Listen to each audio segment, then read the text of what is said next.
Kia ora everyone, leading up to the release of a brand new Jurassic World movie, I thought I would take a look at some of my favourite sets from that trilogy. This here is set 75941, the Indominus Rex versus the Ankylosaurus, which was based on the first Jurassic World movie released in 2015. This set, however, released in 2020, and it is currently the only LEGO Jurassic set based on the World movie trilogy to release after the movie did. LEGO basically stopped making sets based on any of the Jurassic movies, besides the first one of course, after their releases because every set in between the movies appears to be based on the Netflix children's cartoons. The set here has 537 pieces in total with 5 minifigures, 4 of them here being exclusive, but nothing too special. We'll be sure to cover those and explain. Of course the dinos here are the real selling item, and these 2 inclusions are amazing, more on them later.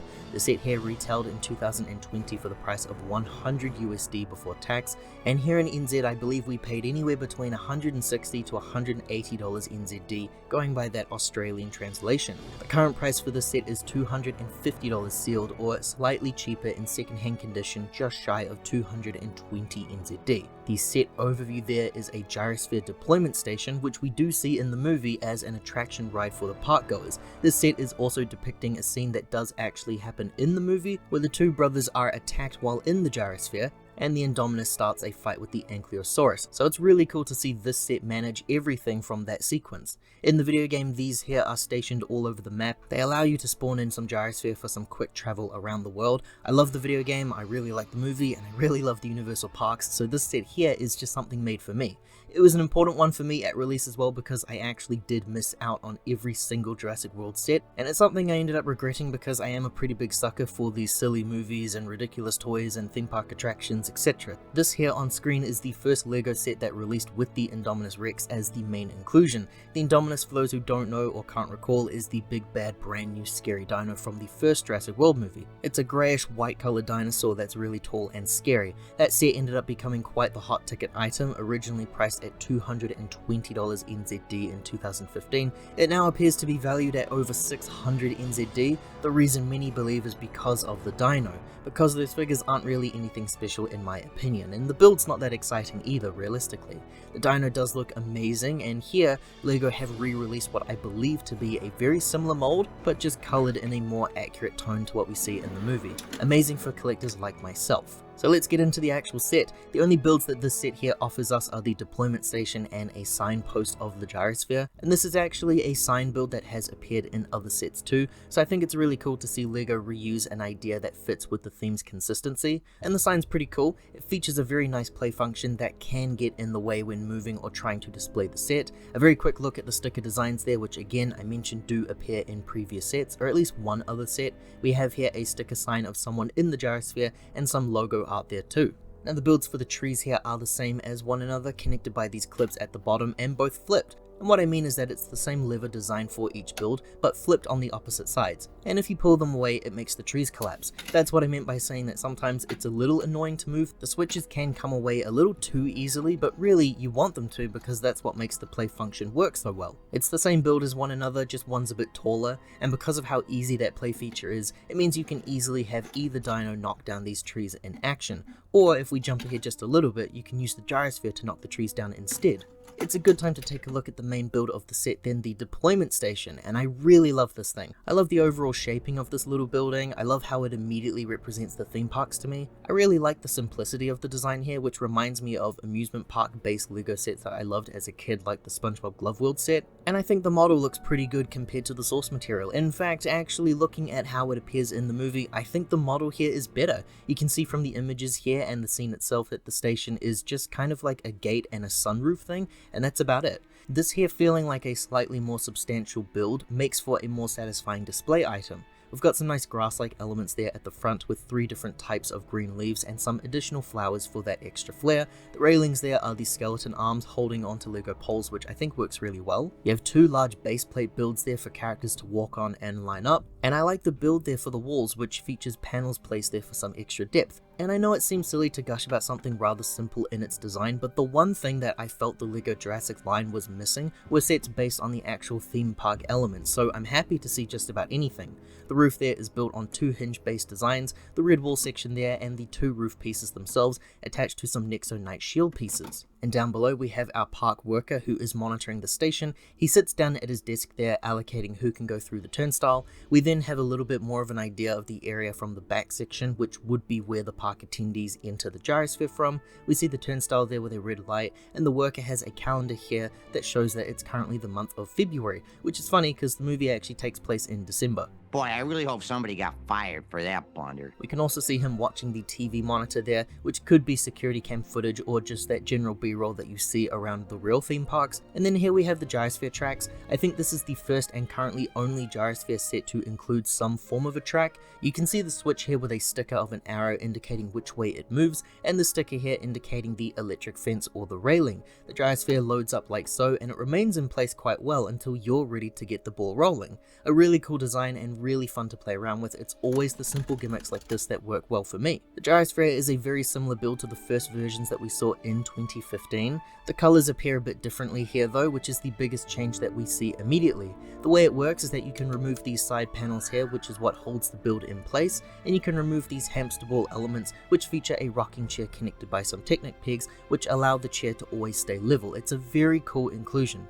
The chair is very basic, it's a nice color of blue, and we have a sticker here on the panel for a safety guide. There is a very high chance that this here is Jimmy Fallon. And reconnecting the hamster ball together is really easy. You'd see something a bit similar with the Sonic sets which released in the same decade.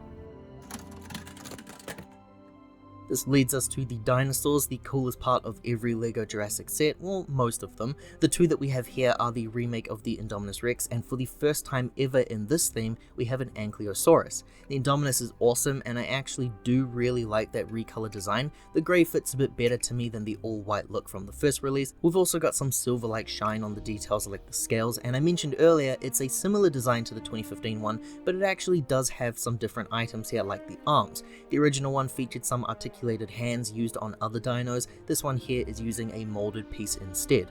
The articulation is the same as the other dinos. There's movement in the legs and the arms and the tail. The head can also move, and we have a nice amount of space inside for a minifigure to be eaten.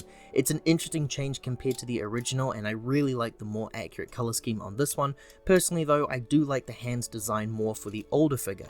And this here is a quick scale difference compared to the traditional T-Rex, which is from one of the LEGO dino themes that predate the Jurassic line. You can see the change in the head molds there between the two. The Indominus features some cool scales molded into the head and more vivid eye printing. Huge difference with the arms there, but the legs are the same piece which have been used for many dinos in the line. Very fun to play with and to display, but that's it for the Indominus. Then this here is the Ankylosaurus, the first actual modern design for this dino. The very first LEGO Ankylosaurus was released years ago in the early 2000s as a baby build. It's quite ugly, I have to say, so thank God for remakes. This thing features an amazing play function of the tail at the back, which is connected by a Technic peg, so there's some fun swinging mechanics there. Tail is like a very hard and solid rubber-like material. You can feel that it's definitely not plastic, and it's very fun beating on the Indominus. In the movie, we also see the brothers get whacked by the tail of one of these things in the gyrosphere, so you can replicate that as well. This dino here does something very different for the Jurassic line at the time, which is the way the body is built together. It's actually two separate pieces that form a shell, connected by some tiles and held together in place. It's also using some Technic socket joints for the legs there. It's a very cool design and a very fresh idea for the line. Awesome dino toy. This here is the scale of the two side by side, a massive size difference there. Anky unfortunately never stood a chance. A real special dino to have in this set. It's always cool when LEGO release more than one dino in one set, and even better when they both have something really special to offer.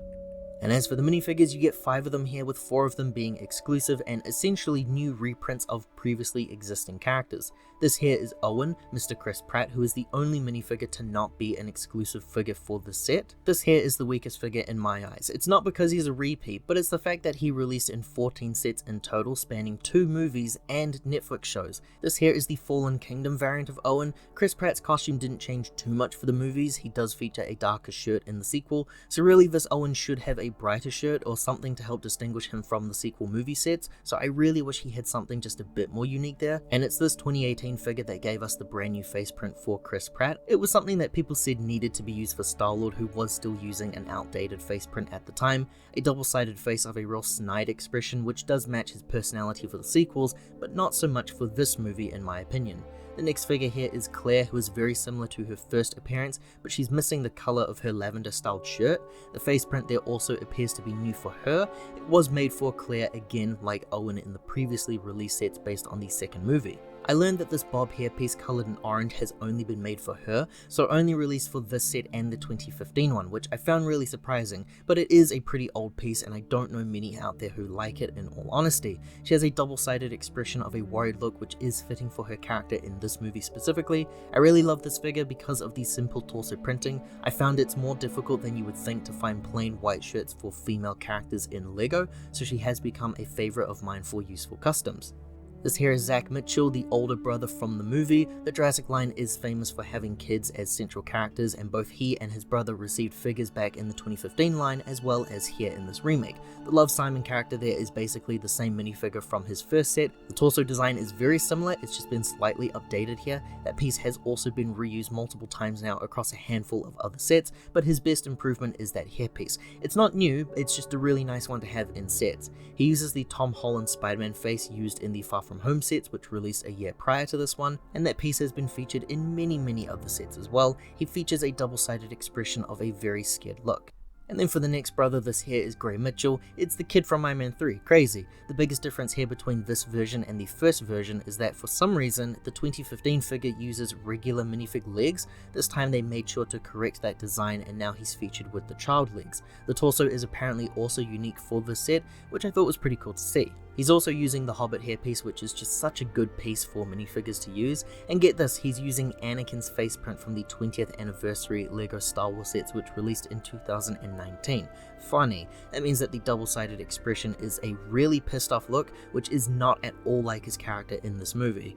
And then finally we have here the park worker as a minifigure. We see a couple of employees in the movie, but there's only one during this scene that gets any real spoken lines of dialogue, and it's more of an individual moment. It's played by Maddie Carteropol. And this minifigure here doesn't look anything like him. It looks like Kevin Feige to me, mostly due to that hat. So I guess it's just a generic employee instead. This guy here is as simple as it gets when it comes to minifigure designs, except for the amazing print on the back there, which features a logo of the park. There's no extra hairpiece that's given to him, but that's okay. This figure is by no means perfect. I wish the figure had sleeves instead, which is how the uniform actually looks in the movie. I also really wish the logo was printed on the hat. Obviously LEGO don't want to do something like that for a one-off set and for a random minifigure inclusion, but I'm pretty sure they could have pumped those pieces out in more sets later on if they wanted to. But in saying all that, I think this guy might be my favorite minifigure. I do wish he had some better design ideas, but I just really like the idea of a theme park worker as a minifig. Instructions for the set here come in a big vertically aligned manual. There's no theming on the inside here, and the back shows the set all complete, and we have an ad for the 2020 releases. These are mostly based on the Netflix shows again, with just one of the sets being based on the first movie. A very welcome surprise. Then the next page here shows the Dinos roster, which is really fun to see instead of the minifigure roster that you sometimes get in other sets. I always made it my goal to get at least one variant of every dino. I still need to catch up on a couple of sets from last year. We then close out with the inventory list and the LEGO man yelling at me to win some stuff. Overall, I would say this is my favorite set based on the first Jurassic World movie. The LEGO Jurassic line is pretty awful when it comes to its prices, but this review is coming out as a retrospective 5 years later when the retail price now doesn't really hold as much effect compared to the release. You have two amazing dinos there, and we would end up seeing more sets in the future with multiple dinos released more frequently. I wonder if sets like this had anything to do with that. The minifigures there are pretty good remakes and reinterpretations of previously released characters, but the build there is stellar. It's exactly what I'm looking for when it comes to the Jurassic-based LEGO sets. Yeah, I really have little to complain about here, but you probably knew that going in since I did say I wanted to only cover some of my favorites. If you enjoyed this look at a LEGO Jurassic World set, liking this video here and subscribing to the channel does help to support more videos like this one in the future. Thanks for watching everyone, ka kite anō, take care, see you all next time.